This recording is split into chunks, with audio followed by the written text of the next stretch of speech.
Welcome in, ladies and gentlemen, to the final of the season film room for the Ocali for Oklahoma State football in their 37-34 victory over the Miami Hurricanes. I'm Ryan Novozinsky, joined here by Sudeep Tumma, and today we're going to give you a little bit of a glimpse at why this game was the way that it was.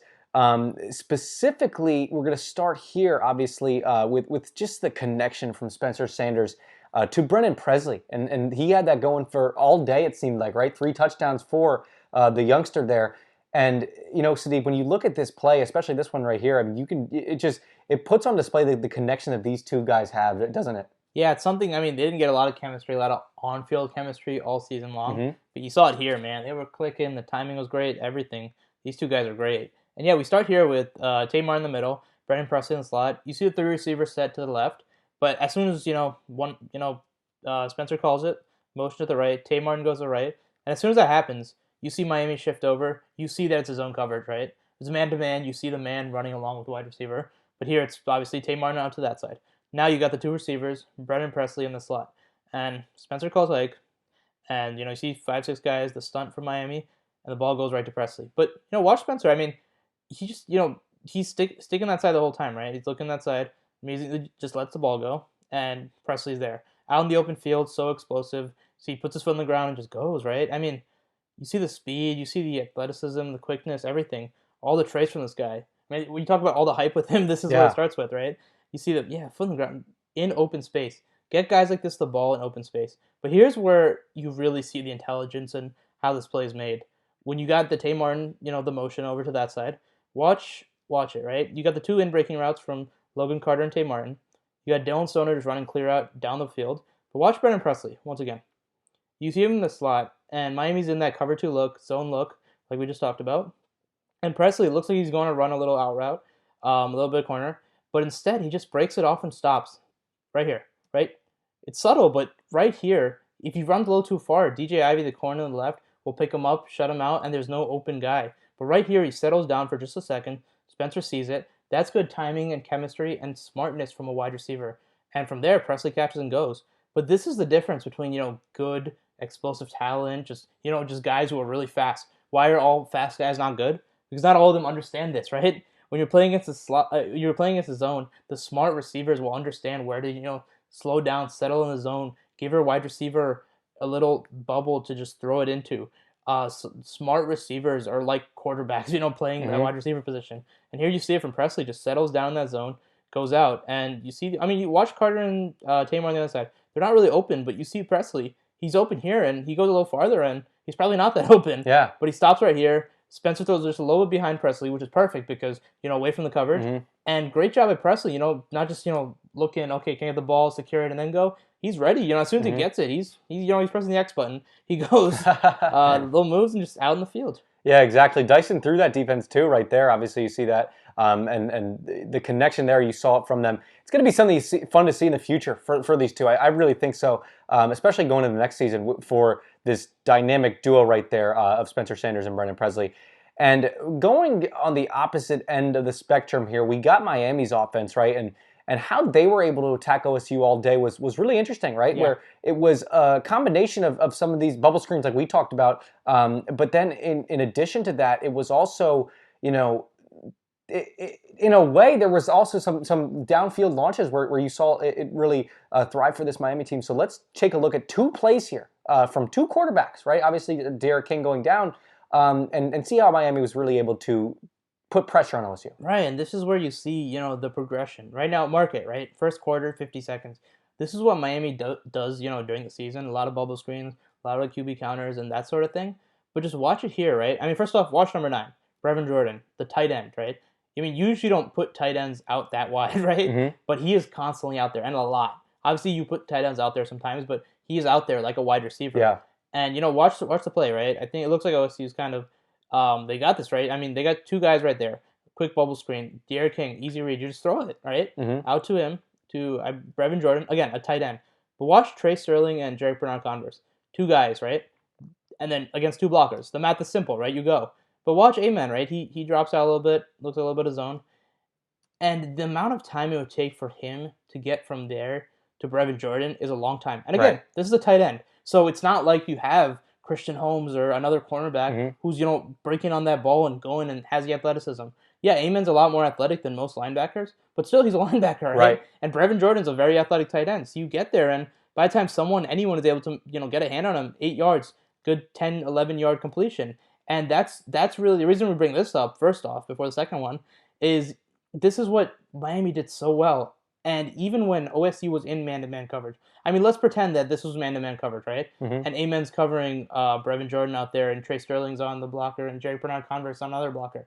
You have two guys, and even if Amen from here is darting down and trying to cut off the screen, from at this point, I mean, the amount of time it would take him to get through those blockers and Trey Sterling and Jerry Bernard Converse and cut down that tackle would take him probably 10 yards, right?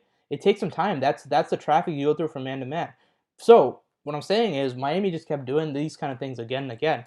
And by the second, now look at it, right? Third quarter, 14 minutes left. By this point, it happened at least a few times. Right. And we saw it throughout the game. Now here's what Miami does really well.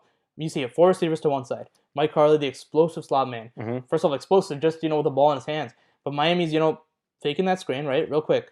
I mean, to watch it, right? As soon as the balls get there, you've seen this look before. If you're Trey Sterling, if you're Oklahoma State, so you see it, Mike Harley bubble screen. Cut it down on that, and then what happens? This shot in the back. Second angle will give you a much better look at it. Exactly. Yeah. You see it here, right? Mike Harley coming down the slot.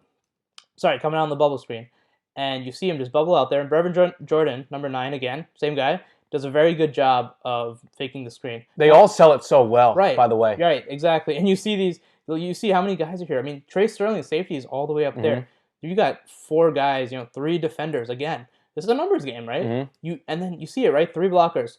And Trey Sterling is coming in hot because he's seen this look before. These bubble screens happen time and time again. So you do that. Brevin Jordan just fakes that block, and suddenly Trey Sterling just beat. It doesn't matter how talented you are. When you're biting on that, and you're biting on that because you have to. Yeah. Right? Because you've seen it so many times. Because for Miami, it's worked time and time again. Because you're down with the numbers if you're Oklahoma State, that you have to drive on that bubble screen. And eventually, wide open down behind you. There's a weird middle ground you have to get, obviously, there if you're Trey Sterling, where you have to, I guess, in screen passes for defensive linemen, they call it smell a rat, right? Where you have to stay composed even when there's a little bit of fake and nonsense going on there. But you also have to stay your ground to see if the nonsense is going to turn into the screen pass, or if it's going to turn into something like that where it's really sold so well by everybody on Miami, it looks like, and obviously they're able to get a large gain because of it. Exactly, and you talk about exactly that. Like, your point is perfect because you look back to that first play, right, and you see the progress, right, from that first one where Amen is playing off, where everyone is playing off. And again, here in the second play too, everyone's playing off. But you watch that first screen pass, and from where it started, you had a couple of guys, right? I mean, you watch back to this play. They don't really bite, right? Nobody's coming hard down because they don't want to get beat by the long pass, right? They're allowing that short stuff to go, and then they rally and make tackles, right? As OSU has done most of the season. And obviously, in general, it's a screen pass, right? So you're thinking, okay, we have the athleticism, we have the guys who can go get it. So I mean, watch them, all of them. Right, they're like 7, 8 yards away, at least 5 yards away. So here, look how much space there is, right? Right. But the second one, that's the angle, right? That second screen pass, like we just talked about. We're here, right? This play, everyone's coming down. I mean, not everyone, but Trey Sterling's coming down hard because that first play had happened several times. Sure. And that's the progression. That's the balance. You think, okay, they've done that so many times. We have to stop it. Even if it's a fake, we have to neutralize it because you don't know it's a fake. Hindsight's 20/20, right? Sure. And then from there, that's what you see, right? That's why you see Trey Sterling coming down hard because he has to.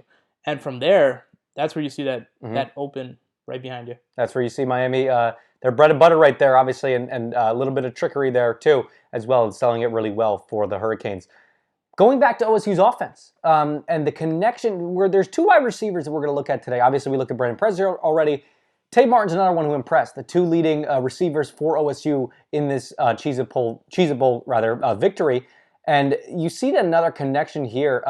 Spencer Sanders, obviously there's a reason he was MVP, but his wide receiver stepped up for sure. And you'll see that here on this Tay Martin completion right here. And what a performance it was for him. Yeah, so this plays a little bit mid-snap, but yeah, Spencer drops back, feels a rush a little bit, but he steps up really well. I mean, look at this, right? First off, great job overall by Spencer this game. Watch him feeling the rush, and instead of, breaking the pocket and realizing, or, just losing it and taking a sack or, getting himself in a bad situation, goes up and understands he has the athleticism to just go up and Mm-hmm. get out there. I mean, look at that. He's running essentially right into a defender. Yeah. But, trusting his blocks a little bit, going and getting out there. And then from there, watch Tay Martin. It looks like Tay Martin's running a little bit of an out route or a 9 route. And then you see him, right? Goes down, and suddenly Spencer sees it. This is the point, right? At this point right here, Spencer's rolling out. He sees Tay Martin wide open. But watch it from right here. I mean, look how much space. I mean, it's blurry, but you see how much space Tay Martin is getting at this point.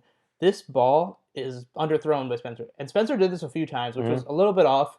While he threw it and he found guys, the Brennan Presley touchdown. Not the one we watched, but the other one. The first or second one. That was an underthrown ball to the end zone, right? Would have been an easier completion had he not underthrown it. But this one too, underthrown. But that doesn't stop Tay Martin, right? You see him, watch him, throws it, and watch Tay Martin just go up and get it. Watch that, right?